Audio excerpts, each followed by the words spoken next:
UK জিন্দাবাদ জিন্দাবাদ আউযু বিল্লাহি মিনাশ শাইতানির রাজীম বিসমিল্লাহির and long battle ahead of us. এটা প্রস্তুতি আমাদেরকে নিতে হবে, কারণ বাংলার মাটিতে আর কখনো ফ্যাসিস্টরা ফিরে আসতে পারবে না। এটা প্রস্তুতি নিতে আমাদের বাংলার বাড়িঘর নিতে হবে। টেকনাফ থেকে তেঁতুলিয়া পর্যন্ত হাসনাত সার্জিস আবু সাঈদরা মুখ পেতে নেবে। বাংলার মাটিতে কখনোই ফ্যাসিস্টরা ফিরে আসবে না, নেভার এন্ড এভার। নির্বাচন পরিচালনা করতে গেছি।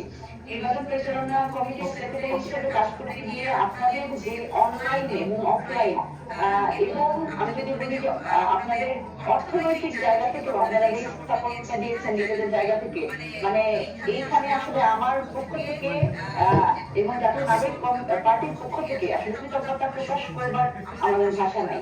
বাংলাদেশি নিয়ম অনুযায়ী কিন্তু সিটিজেন হওয়ার পর আমরা এমপি ইলেকশন করতে পারি না। তো আমরা এটা মেনেই নিয়েছি যারা এখানে কাজ করতেছে বা আসতেছে। তো আমরা আসলে যে জিনিসটা বলতে যাচ্ছি এখানে যে আমরা কিন্তু আসলে এখানে কিছু পাওয়ার জন্য আসিনি। এনসিপিতে যারা আমরা জয়েন করেছি, কাজ করতেছি বা সাপোর্ট দিতেছি, not for that we someday we go over there এবং আমরা মানে মন্ত্রী এমপি আমরা সারা যারা এখানে আছে আসলে আমরা দেশের এই পরিবর্তনটাকে আমরা চাচ্ছি। এবং এটাকে হচ্ছে কি বলে, এটাকে আমাদের সেপারেট করার অনেক ষড়যন্ত্র চলছে। এর মধ্য দিয়ে আমরা আমাদের 6 জন এমপি পেয়েছি। তো এটা আমাদের জন্য খুবই আনন্দের বিষয়। আমার মনের কথা বলার জায়গাটা পেলাম, একটা প্ল্যাটফর্ম পেলাম 24শে জুলাইয়ের পরে ছাত্র আন্দোলনের সুবিধার্থে যে নতুন বাংলাদেশের স্বপ্ন নিয়ে ইয়াংরা নতুন একটি আন্দোলন উপলক্ষে এবং আমাদের ইফতার মাহফিল উপলক্ষে অনুষ্ঠান করব। অনুষ্ঠানের সচেতনতায় আপনাদের সাথে আছি আমি barrister Mizanur Rahman Mizan, joint convener NCP alliance, এবং আমার সাথে থাকবেন আমার এই সহকর্মী joint member secretary beautiful Faria Fahi. Welcome, can you have a big hand for Faria Fahi please? Thank you Faria, thank you so much. বীর শহীদ আবু সাঈদকে স্মরণ করছি, আমি শহীদ সুতাবরে স্মরণ করছি, বীর শহীদ মুগ্ধকে স্মরণ করছি, আমি স্মরণ করছি ভারত বিরোধী আগ্রাসনে যার সবচেয়ে বড় ভূমিকা ছিল শহীদ শরীফ উসমান হাদিকে আমি স্মরণ করছি।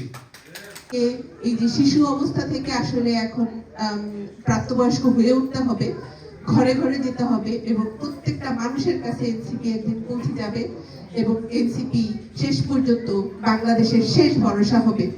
এটা গত বছরের এই দিনে 2 তারিখ 2রা মার্চ যখন জানলাম আমাদের 2রা মার্চ ফুল কমিটি এসেছিল, কেন্দ্র কমিটি এনসিপি জাতীয় নাগরিক পার্টি, যে ইউকে থেকে আমি একমাত্র কেন্দ্রীয় সদস্য, আর আছেন আমাদের একেবারে কেন্দ্রের যুগ্ম আহ্বায়ক বড় ভাই সম্ভব, তখন চিন্তা করেছিলাম যে 1400 জন বা 1400 জনের উপর যারা শহীদ তাদেরকে আমি স্মরণ করতে চাই আজকে আমাদের এই 1 বছর পূর্তি সময়ের যে অনুষ্ঠান সেখানে।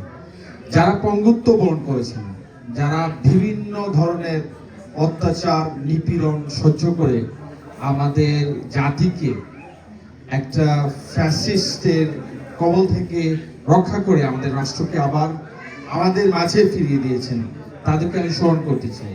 ছিলেন যাদের কাছে গিয়ে কিছু কথা বলবেন, যারা শুধু দুনিয়া এবং আখিরাতের লোক নয়, দুনিয়াতে কোনো চাঁদাবাজি নয় এবং কঠিন কোনো কথা নয়, যারা আসলে সত্যকে সত্য বলেন, মিথ্যাকে মিথ্যা বলেন, এই সমাজের মাঝে যার যেটা আছে সেটা দিয়ে আমরা স্বাবলম্বী হতে পারবো, এই আত্মবিশ্বাসকে সামনে রেখে অগ্রসর হচ্ছে, তার নাম হচ্ছে এনসিপি।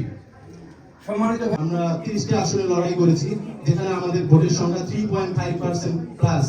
বাট আমরা যদি খেয়াল করি এনসিপি এনসিপি জিন্দাবাদ জিন্দাবাদ, এনসিপি এনসিপি জিন্দাবাদ জিন্দাবাদ, ইনকিলাব ইনকিলাব।